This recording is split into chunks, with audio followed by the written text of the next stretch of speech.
That's great as well. Thank you very much. Okay, so we've got a few questions, and I'll start with the 2 or 3 that we've got from Caguiara. Caguiara, let me know by email, because I know we've been speaking. If I've not pronounced your name correctly, I do apologise if I haven't.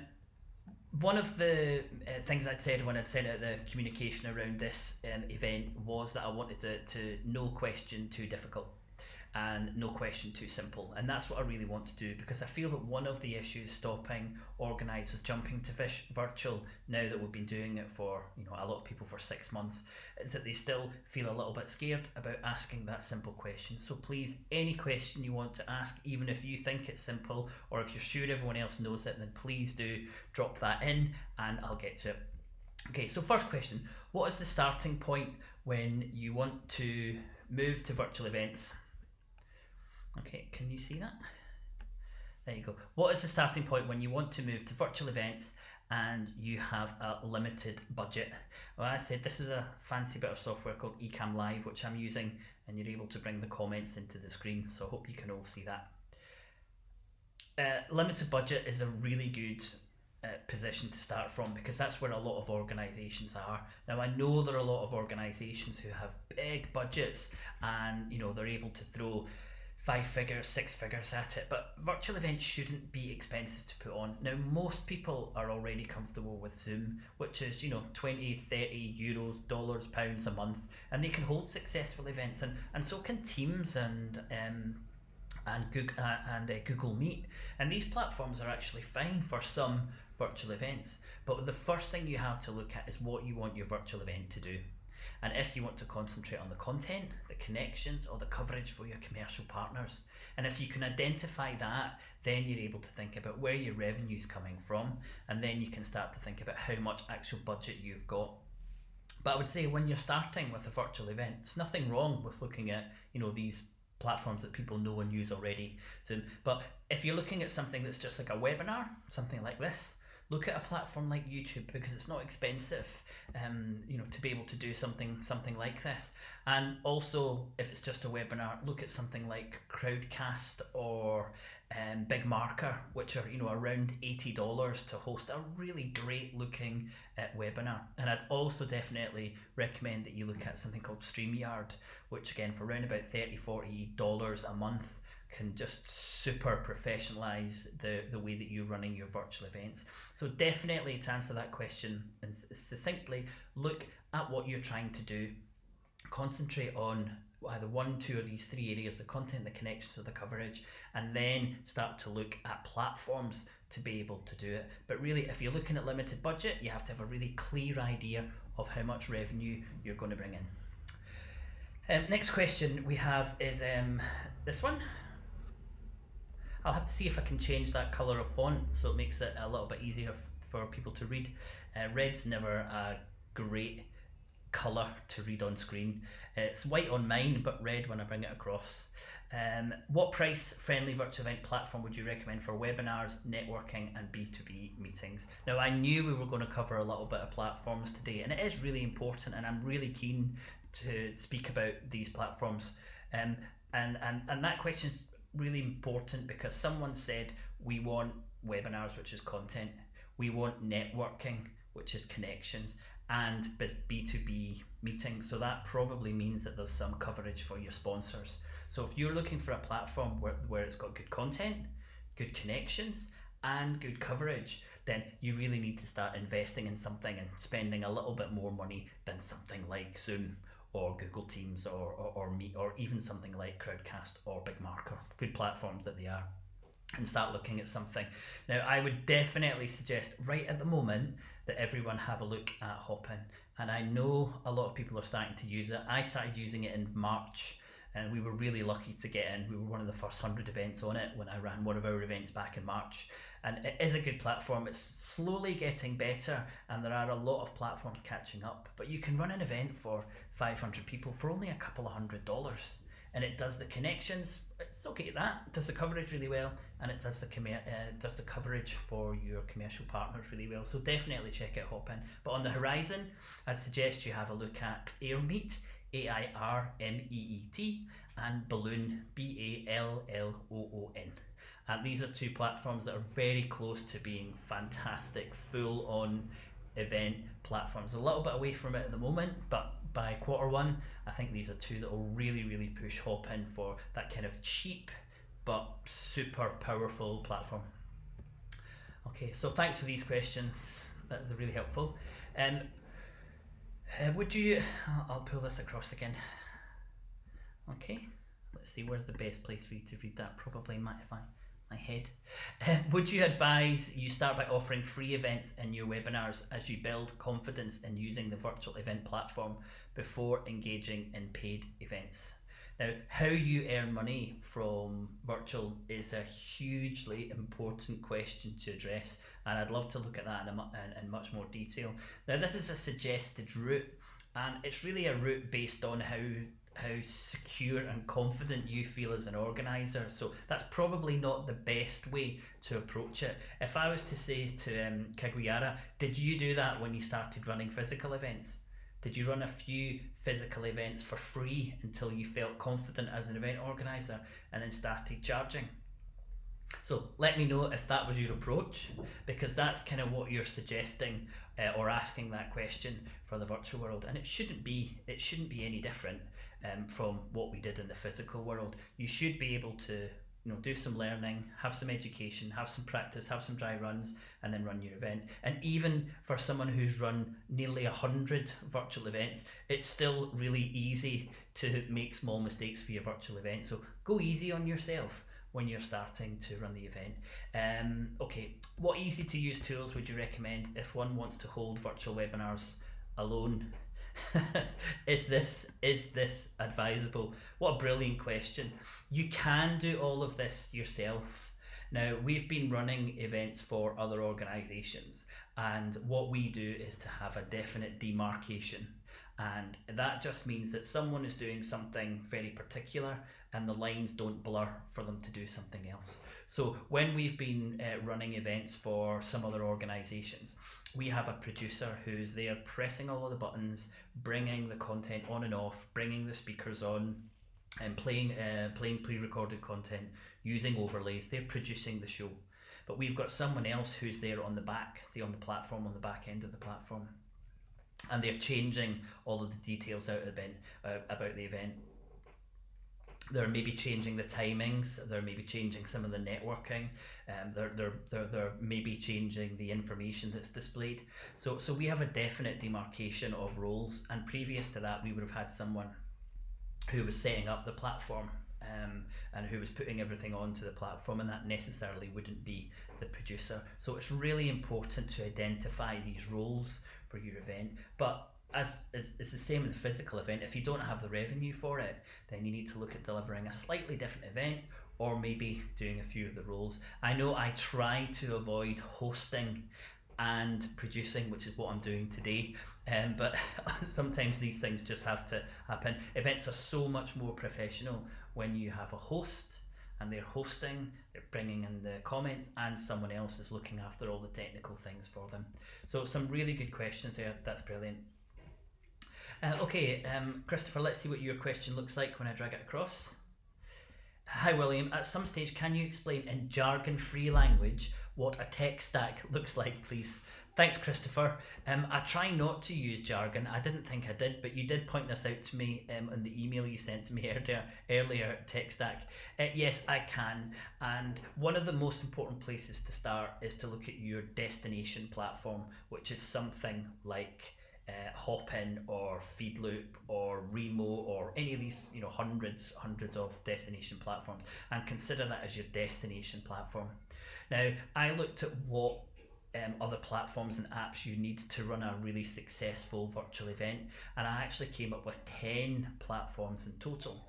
I have a video which I'm about to upload next week which goes over the Gallus events tech stack and shows you the tech that we use to run a kind of 300 to 500 person one day virtual event. But we really are looking at 10 different apps or platforms, and I'll make sure, Christopher, I send you the presentation I've got on that so you can see clearly what I mean. But that just means basically all the different platforms and apps that you're using. So for example, today, very briefly, the destination platform that I'm using is YouTube. and the broadcasting software that I'm using is ECAMM Live. So that's two different bits of technology. When I download this and edit it, I'll be editing it on iMovie, which is 3, and then I might be putting in a nice little some overlays or designing a nice thumbnail. That's Canva, which I use. So quite quickly you can see how you get up to that amount of different technologies that you need. And I certainly think if you're delivering a 1-day event, you should be looking at having round about 10 different types of technology that come into play to make your event a success. Now, I'm sure, and I'd love you to say, does that like blow you away, or is that less than you expected? But that's roughly where I think you need to be if you're getting into this, when you're doing it yourself, or you're getting your team on board to make these events happen. I hope that helps, and I tried to avoid jargon. Let me know if I did, Christopher. I appreciate your question. The platform that I spoke about was Hoppin, which I can do, and I think I can just put this straight onto the screen. Yeah, there you go. Hoppin. I think it's hoppin.io is the platform. It was one of the kind of the first platforms that a lot of people jumped to when they were looking to do events that were, covering those 3 pillars that I spoke about: connections, content, and coverage, and that it was affordable. So it was really good. We used Crowdcast for the virtual events we've been running since 2017. Crowdcast, which is a great platform for webinars, but when we look to do something a bit more advanced and with these other pillars, we jumped on to Hoppin. I'd imagine I'll be jumping off for one of these other couple of platforms I mentioned earlier, and again, I'll put them in the links so you can have a look. Okay, great. Hope that's helpful, Christopher. Davina, thank you very much. In your opinion, are the equations for price points for sponsorship delegates the same for an in-person as for virtual events? What a great question. Davina, I'd love to know what you think. Is that how you're starting to look at your pricing from what your model was for physical on digital? Because that would be really helpful for me to know. So in terms of pricing for sponsors and attendees, I think you've got to start reducing your price for your virtual event, for your physical event, like for like. So if you were running if you pivoted an event, it was a physical event, but it's now a virtual event, I think you've got to start at a price point, maybe around about 25% less for your sponsors and for your attendees. And I think you should be working up from there. And that price point should be offering everything you can, certainly for the delegates, maybe not so much for the sponsors, because hopefully I'll have time to look at sponsorship in this hour, but I would definitely be looking at that. So I wouldn't be expecting you to dramatically reduce, and I know some people have done that with their sponsorship. I'd be looking for you to keep it round about the same, and the same for delegates. I'd be looking to reduce it, but not dramatically, and I'd be looking for you to increase the value proposition for both those stakeholders, and then that should leave you round about the same revenue. But cost is cost of the delegate fee and the sponsorship package is important, but I think equally important is the cost of your event. And we've really got to start looking at our event budgets for virtual and making sure they're a lot smaller than they were for our physical events, because if we do that, then we start to see some profit. I hope that helped. And Davina, yeah, I would love to hear what you're planning to do. That would be really helpful. Roy, I'll drag your question across. Have you used or heard anything of events here? Thanks for that question, Roy. Have you? That would be really helpful. If you drop me a note, I'll drag that onto screen. It's actually one on my list of platforms to review before the end of the year. If you look on my channel, you'll see that I've got 2 different sets of 10 reviews for platforms. I'm planning to do Events Air. I'm also looking to do a couple of awards ceremony platforms as well, because I've just kind of mainly been concentrating on conferences and exhibitions. So I'm definitely going to check that out. And Roy, the reason I'm checking that out is because I have heard a few people who say the platform's quite good. I know it's based in Australia, so they're providing really good support for anyone who's out that neck of the woods. So definitely something that I'm going to look at. So thanks very much for that question. And Caguiara answered my question, which is I did not run free events for in-person events. Yeah, I thought that would be the case. It's interesting because we are doing a lot of things in the virtual world that we would never have thought of in the physical world. And I really like to start there, to go back to your initial question. When we're running virtual events, we have to look at things and say, did we do that when we were running physical events? And if we didn't, why should we do it now?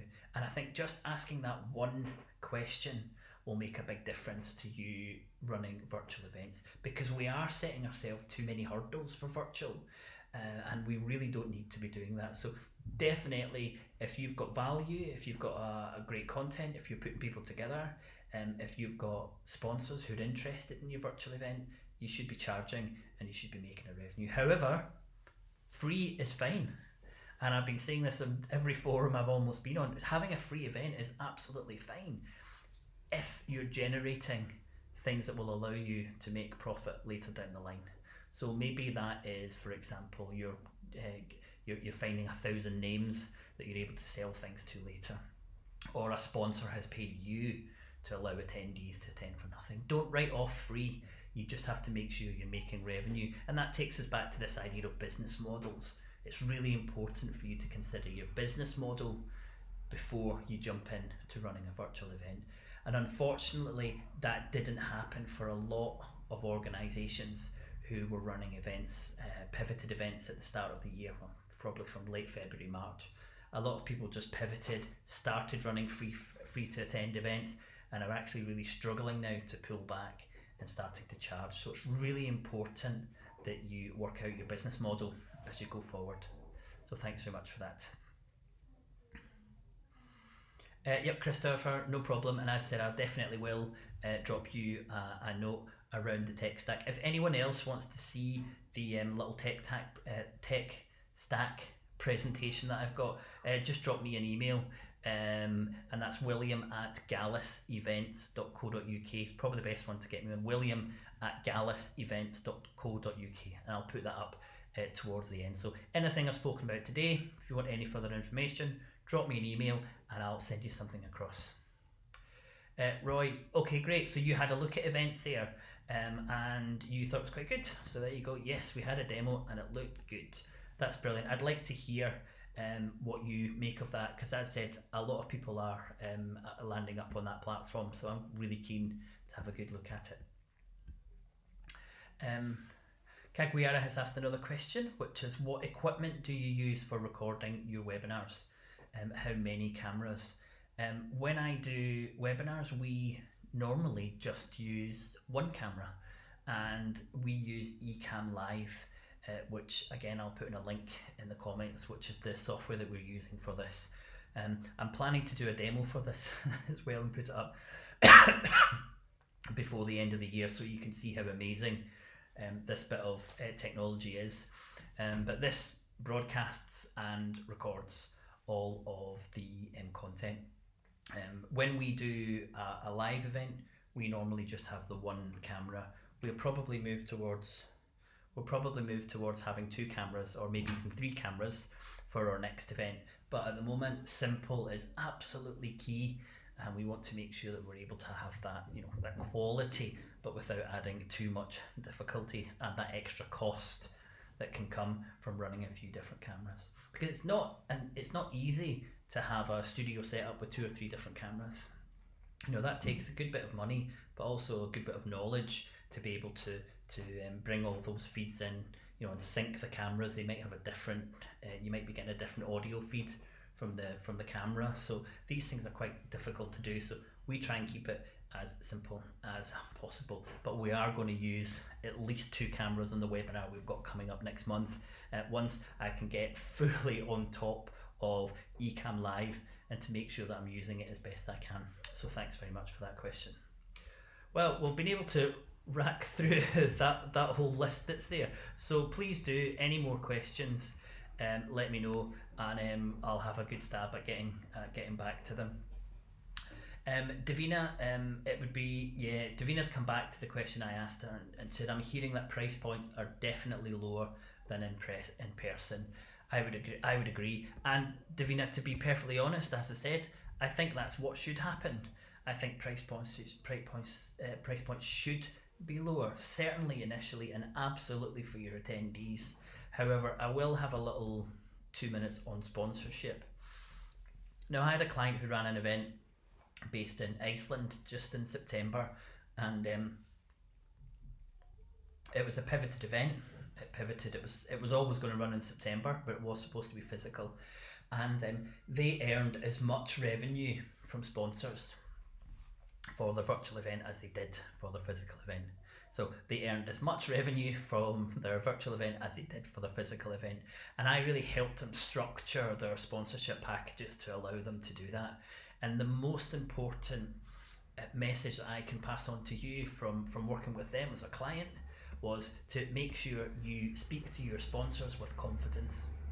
And if you go to your sponsors and say, at our physical event, we were able to deliver this. We knew that we had attendees who were interested, so we were able to do this. We were able to allow you to do these certain things. And now at our virtual event, we're going to have all of that, plus we're going to be able to do you extra things.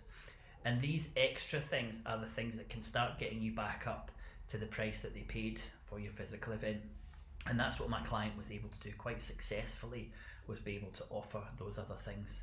Now, if this was all on sponsorship, I could go into it, or if you were using me as an events consultant, I could go into that in a lot more detail.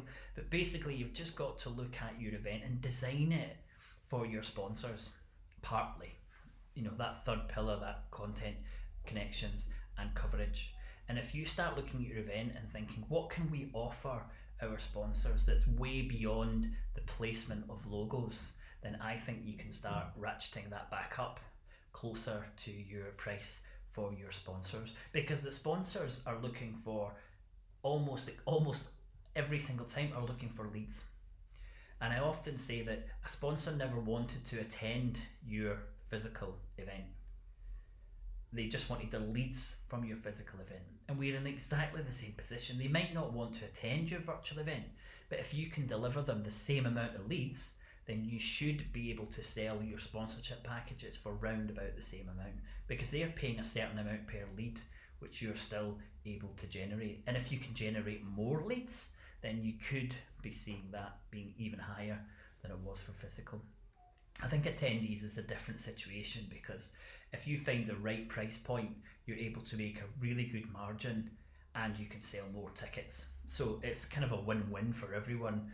More people can attend at a lower fee, and the organiser is going to be making a little bit more money. So I wouldn't be greedy at all from that. And if you go on to the thinking about pricing, if you actually go on to the virtual event campus at the moment, you can download a pricing schedule for virtual and hybrid events for attendees. And this is something that I've used for several clients now and had a lot of success. So it gives you a rough idea of where you can start when you're looking at charging for your virtual event. A lot of people have said that's really useful, so please do jump on and have a look if you want to know a little bit more about pricing.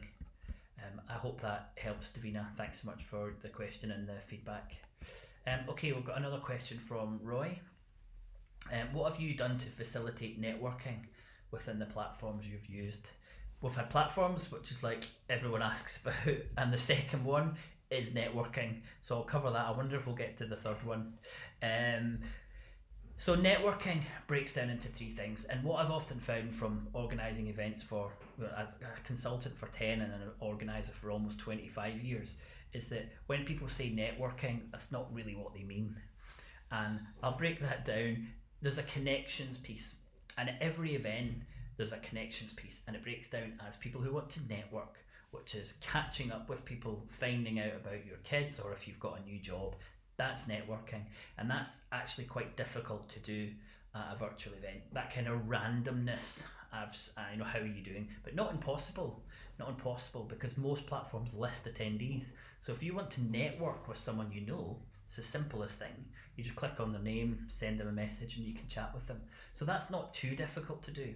The next part of that connections piece is peer-to-peer exchange, and that is where the connections piece kind of explodes on virtual events.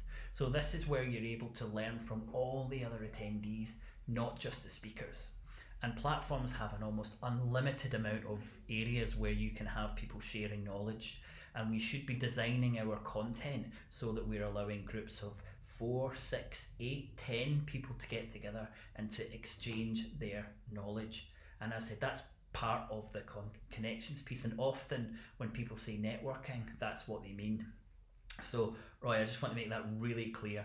And then the third thing is this exchange, which is between buyer and seller. So these three things are very different within the connections piece, and I think virtual can do these things really, really well. So Roy, to go back to you, what do you mean when you say networking? Is it the catching up, getting to know people but not in a business sense? Is it the exchange of information between people who are in the same industry or same field? Or is it this exchange between buyer or seller? Because I think we have to identify that before we start looking at solutions. So please do get back to me. I hope that's helpful. It certainly made a big difference when I spoke to a few clients when they were talking about networking, and they were actually able to break down their event completely differently using these three strands of the connections pillar. Davina, isn't that down to limitations on the platform? Isn't that down to limitations of the platform as to what value above logos it can provide? With that in mind, do you have a preference as which platforms that offer above and beyond value? So really good questions from Davina. Partly it's down to the platform, and I think this might be quite helpful as we move forward. When we're speaking about opportunities for our sponsors, they really come in two areas. The first is what happens on the screen, and I mean the content. There's a lot of opportunities for our sponsors when we look at the content. And then the second thing is the platform. So what does the platform allow your sponsors to do? Not just logos, but a virtual booth, the opportunity to network with people, the opportunity to have peer-to-peer, be involved in those peer-to-peer conversations, or the opportunity to meet people who are interested in buying. Platform's important for that. But 90% of most conferences, most learnings type events are on what happens on the screen where the content takes place. And there's so much that we can do to add value to our sponsors by getting them engaged in the thought leadership aspect of our events, which is getting them involved in the content. So that's why I said partly.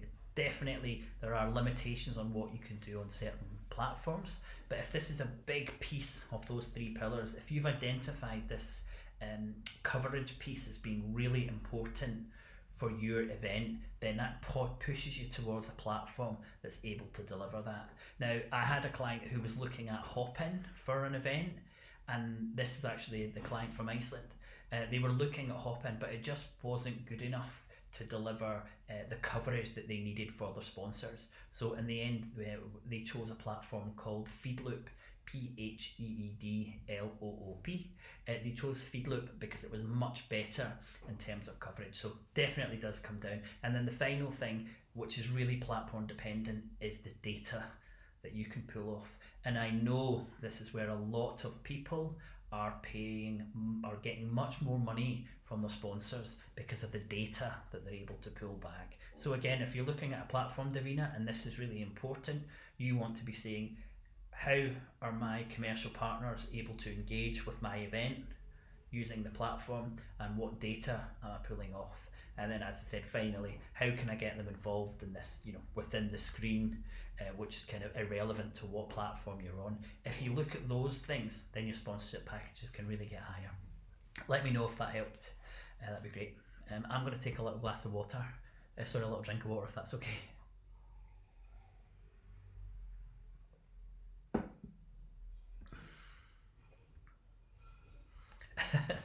Roy said all of those things. That was a question I asked him. Are we talking about networking, peer-to-peer, or the exchange? So hopefully I answered that a little bit with the examples that I gave you. It's not as difficult as you think. It may not be as difficult as you think if you've found the right platform to make sure that people do have the opportunity to network, to exchange knowledge, and to get into that buyer-seller relationship. One thing I would say is that expectations for virtual seem to be a little bit high, and I know I had one of my students who was on the Pivot Your Events to Digital course, who said that she only managed to get 40% of her attendees networking on the day. And I said to her that was fantastic and she should be really happy with that. I think we've just got to realise that not everyone wants to network at an event, and a lot of people are just there to buy a product, or maybe they're there just to watch the content, or maybe they're there for all the other reasons that people used to attend events. So let's not get too hung up on how many people are networking. We just have to offer the opportunities there and encourage people to do it. But if people are happy there for the content, then that's what you've really got to concentrate on. Anecdotally, we've just done a survey to our 1,000 attendees who attended our 3 virtual events so far this year. And we asked them, one of the questions we asked was, how important is it for you to be able to network with other attendees in the same field? And 50% said it wasn't interested, they weren't interested in that at all. So half of our audience said they weren't interested in networking. So sure, you can do things to encourage it, but you've got to be realistic and focus on the areas where you're really delivering value. I think as an organiser, you really want this feeling of a busy room and everyone meeting each other and everyone connecting, but I just think that expectation's just a little bit high. So again, I hope that helps when you're thinking about the networking, the exchange and the peer-to-peer.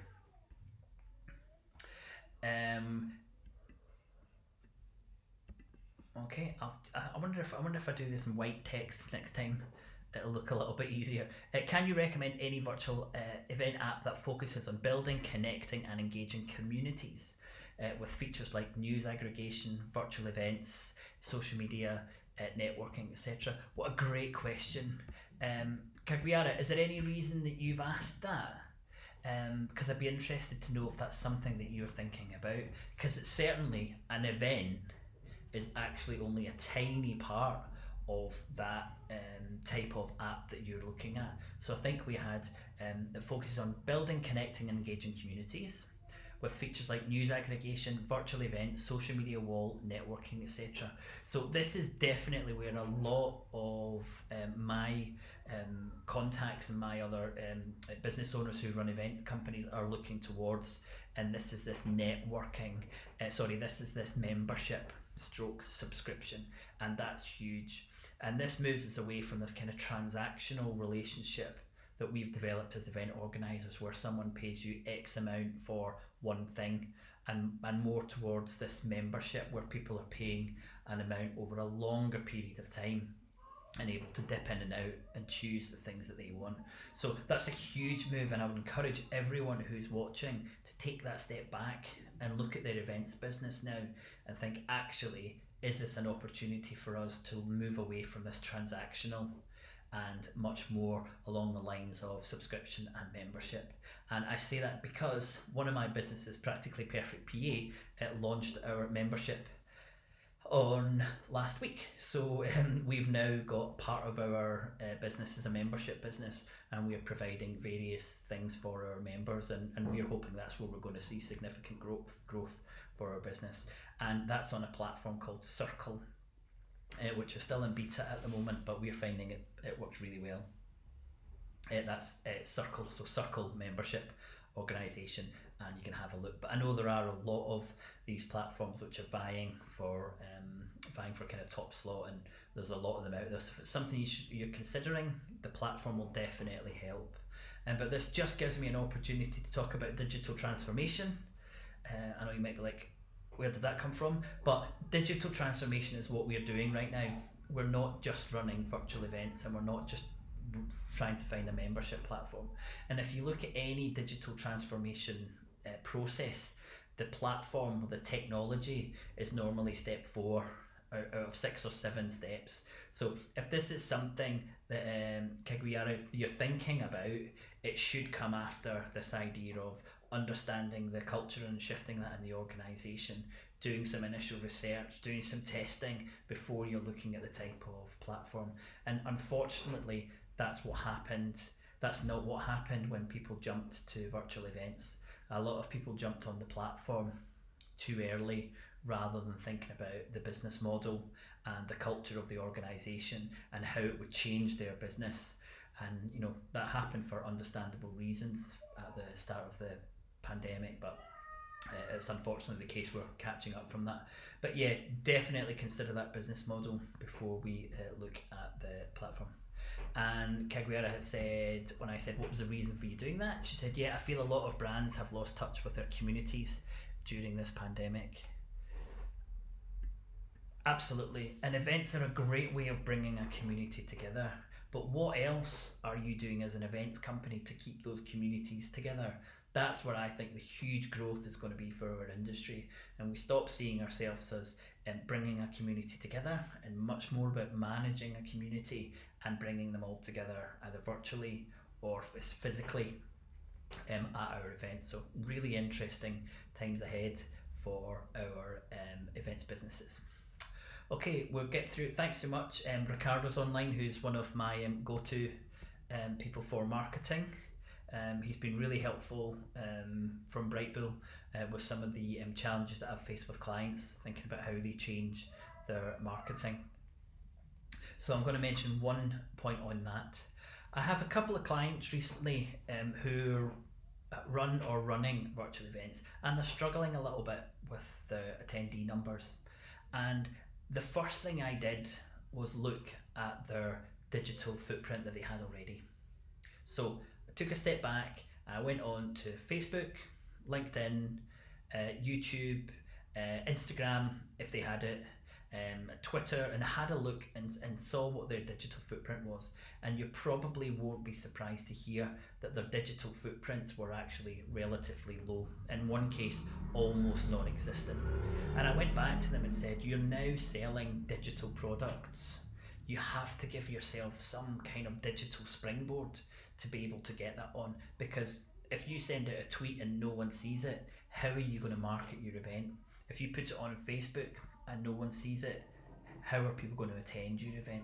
So I think it's really important as we move into this digital space that we start thinking about the marketing of our events. And I think we need much bigger digital footprint for us to be able to be a success when we're marketing virtual events. And the final point on that is that I know people are selling their events or marketing their events in almost identical ways virtually as they did for physical, and you really need to take a step back and start thinking about SEO and inbound and pay-per-click, and sending people a lot more information, sending them more emails, collecting more information, targeting. We've just got to do things differently in the virtual world than in the physical world to have real success. And unfortunately, I've already seen a few great events where the numbers have been really disappointing, and there's nothing worse as an organiser than putting on a great event and having no one there. So the marketing's absolutely fundamental. I think we'll cover quite a few things now. I've got another question here from I think it's Elisa. With virtual attention spans, have you found better responses with shorter 1 to 2 hours content spread across a few days, or 1 to 2 intensive days, short live sessions with breakout discussions after? So that's a great question. This does lead us into one of the fundamental aspects of our events, is how you design them, because people's attention spans are quite low. But I'll take you back to the physical world. And when I was doing consultancy before March, most of it was for physical events. And I was saying to clients who were organising, let's say conferences, your sessions are too long, they're too boring, they're using PowerPoint slides and they shouldn't be. You have to start designing your content now so that it's much snappier and that people can engage with it. And no one was really that interested because they were still seeing people attend. But as soon as we went to virtual, people realised that attention spans were down. People wouldn't watch boring content. PowerPoint slides were a bit rubbish, and people are much more open to that. But it's not really any different from the physical or the virtual environment. You have to have content that sparkles, and you have to have events where people have got choice and are able to do a variety of things. Now, one thing I would say is that the idea that you had a 3-day event, let's say for 8 hours, and you just broke it down to 1 to 2 hours a day over a month, you've not really got an event anymore. you've just got a series of sessions that's going out. No one's coming to your event to connect with people, and it's difficult to get your sponsors involved. And I think the events that have done that, a lot of them have really struggled. And so that's the idea of spreading over a longer periods of time. Who wants to run a virtual event every day for a month? Not me, that's for sure. I doubt anyone does. So I don't think that should be your default. I think what you should do is look at your content and look at how you can design it so it's much more engaging, and look at the platform that you're on and think, how can you make it much more engaging? And I think around about 5 or 6 hours a day, you should be able to have someone on there for a lot of that time who's fully engaged. So that's my first 2 points. The third point is that you actually don't want someone on your platform constantly. You want to allow them to have a break, and we have to start structuring our days online with really clear breaks. And this is similar for virtual as in physical. When was the last time you actually had a break when you went to a conference? You don't have a break. You go for a tea and a coffee and you chat to people, or you head off to another session. You don't actually have a break.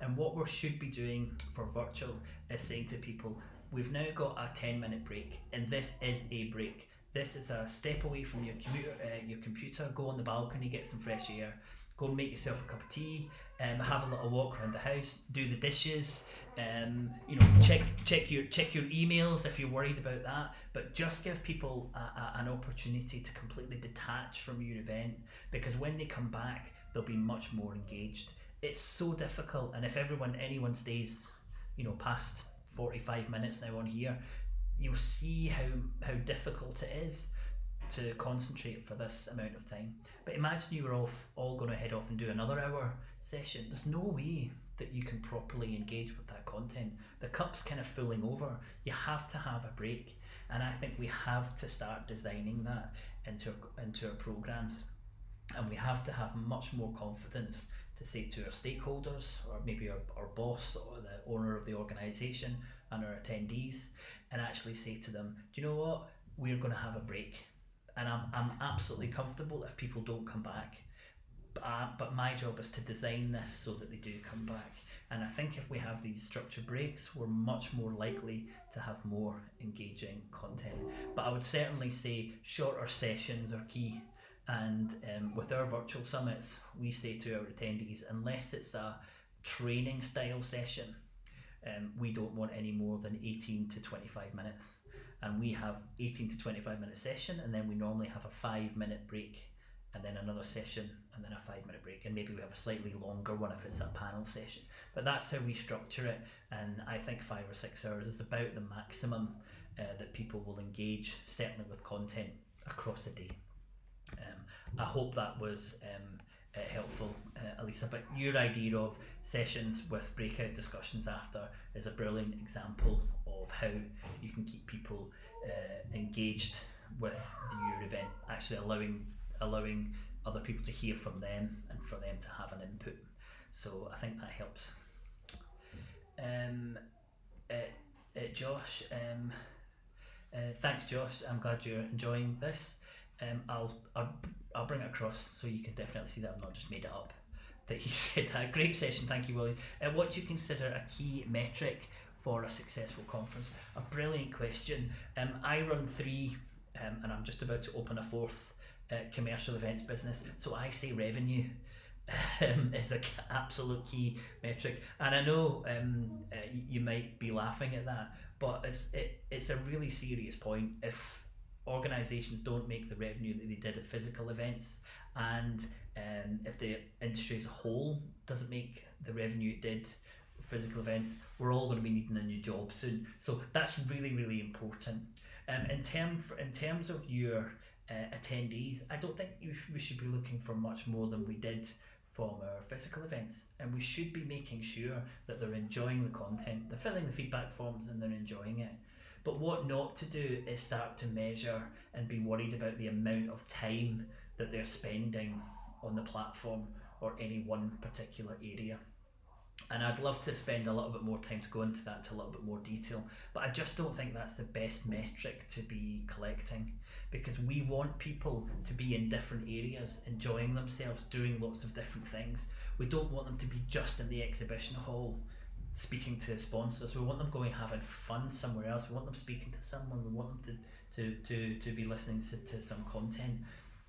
So that's my little point on that. One metric that we don't have for our virtual summits is how many people turned up, because all of our events are available afterwards. The content's available afterwards. So, and they're all paid. So if 50% of the attendees don't turn up for the live event, but they watch it on catch up, I'm fine with that. So if we have an event with sold 500 tickets and we only have 250 people turn up on the day, that's absolutely no problem at all. But they've paid, so that takes me back to that metric. It's slightly different if you're running a free event and you're supposed to generate coverage for your commercial partners. So a really good question. I'd like to spend a little bit more time getting back to that, but I hope that was helpful. Here's one on timings. When targeting a global audience for your events, what time zone considerations should one consider? Kagwiara, your questions have been fantastic. That is, I think every one is a question that I know a lot of people are concerned about, because I get asked them all the time. My partner, who sets the timings for our global events, always uses something called I think it's like Time Jump Ninja or something like that. And with our 6-hour events, she sets them up so that we can get quite a bit of the kind of East Coast, West Coast states, Europe, and down to South Africa, which are our main markets. But what we do when we run our events is we target them differently. We have a live event, which we target at those areas I'd suggested, and then we have all of our recorded content, and we target that at Australia and New Zealand, and also a little bit of the west coast of the States, who they're up early to get that content. So we see our event has two very different target markets. So we don't really get into that when would be the best time to do it for everyone, because it's impossible. And if you've run any events, you'll know how difficult it is. So we break it down. We have one event for live. It starts at 12 British time and goes through to 6 British time. That's our 6-hour event. We have that, we have a target market, and then when we have our post-event recordings, we target those who we know would really have struggled to attend that time zone that you've selected. So it's really down to what your target market is. But I think another reason why that's such a good question is a lot of people who pivoted their event just pivoted the time as well, and they went from 9 till 5. And because you've got a virtual event, going from 11 till 7 will allow you to catch more or less people depending on how you do it. So I think it's really important that you look at your timing and you're thinking about how best do you make the most of this jump to virtual to make sure you get as many people engaging with your event live and also afterwards. So definitely things to consider then. Well, I've been amazed that so many of you have stayed with me for an hour. I hope I was able to cover everything that you've asked me. I've got a couple of minutes left if there's any last questions. I'll be more than happy to look at them for you. As I said, if you haven't done, then please do jump onto Virtual Event Campus. There's a couple of documents that you can find on there. One on pricing and another one, I think, kind of like a roadmap giving you an idea of the types of things that you do when you're setting up your event. Okay, and I'll just put my email address up on screen.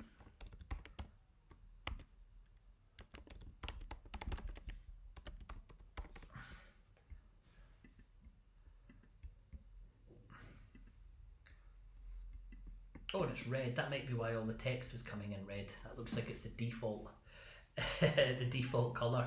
I might change that, just see if that works. Anyway, sorry, that's me trying to work out how to make the most of this bit of technology, ECAMM Live. Yeah, so any questions, if I've said that I can send you something, then please do drop me a note and I'll send you the information. And just time for Kagwiara's last question. which is Take Us Through Your Virtual Event Campus course. It's Pivot to Virtual, the prerequisite for the one coming up in January. So very briefly, Virtual Event Campus, we're going to run 3 or 4 courses at the start of next year. We ran one that started the second half of this year, which was how to pivot your event to digital. We had 30 students go through that, and we're running, it's actually available at the moment a little bit cheaper than it was for the live event, and you can go on there and you can get all of that content. There's 12 modules. It's around about nearly 30 hours of content, and the feedback from our students has been fantastic. It's really helped them move into this virtual world. We've got a brand new course starting in January, which will be 14 modules, and that's taking all the learning that we've had over the last 6 months and also feedback from our attendees. We're going to be covering a lot more on hybrid, looking at hubs and how that will play, as well as the hybrid model. So that's a much longer, and we've got a brand new course which I'm not really supposed to tell anyone about yet, but it's an 8 or 9 module course which we hope that planners will do and then pass on to all of the speakers to make sure that they're getting content which is the highest possible quality, because we know that's an issue for a lot of conferences and learning events, is that the content that's being delivered by speakers is not up to scratch, and we're putting in all this effort to get people on our events, and a lot of them are disappearing because the content's not designed for digital. People aren't using the right technology or using that properly, so we've got a course on that. So we've got a few things. If you're interested in any of this, please do visit the Virtual Event Campus, and then you can join the little subscription thing and we can keep you up to date. So thanks very much. Please do drop me a note as well. As I said, william@gallusevents.co.uk, and if there's no more questions, I'll bid you all goodbye. But thanks very much for taking part in this today. I hope you all got something from it. Thanks so much. And what I'm going to do before you go, I'm just going to show you how good ECAMM Live is, and I'm going to show you a little pre-recorded video which you're able to play just with the flick of a button. I just did this afternoon. Thanks very much. William is the expert on this, way before all of us jumped on the virtual event bandwagon. William has been an advocate of this. Actually, he ran his first paid for online event in 2005. Okay. Hello everyone, welcome to the M&IT webinar. We are going to be speaking today about making your virtual events more interactive and engaging. And I'm here not alone. I'm with 2 excellent experts. William Thompson today, who is an event consultant. This is amazing that we've got sessions like this. I couldn't be happier that so many more people are being pulled and pushed towards virtual. Personally, I see William and refer to William as the go-to person when it comes to doing online events or pivoting your current physical event business to a virtual event business. So today I'm really honored to have William. He's actually one of the most followed person in the event industry. So I'm super happy that you're joining. As an organizer and business strategist, William is a firm believer in the role that virtual has in replacing revenue from physical events. Because that's definitely a trend that I'm seeing online, is this use the data and the metrics to enhance the value proposition for the sponsors. Yes, and that's exactly. Really you and I have been talking about digital stuff and digital use of digital technology in the events industry. We've been talking about that for a decade nearly. Yeah, and sponsors and exhibitors are going to be very, very data driven now.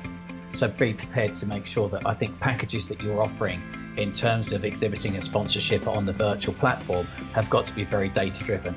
Is Simulive cheating? Well, I think what would probably be quite useful is if we actually tell people what the difference between live, pre-recorded and semi-live is, because I do think that there's a little bit of a misunderstanding around what we're actually trying to do. I've been thinking William's voice and the platform that he has is likely one of the most important that our industry has right now. Like there's nothing that needs to be heard more, in my opinion, than that what we offer, it has value. And it just, every time I hear him, it makes me excited. Sorry.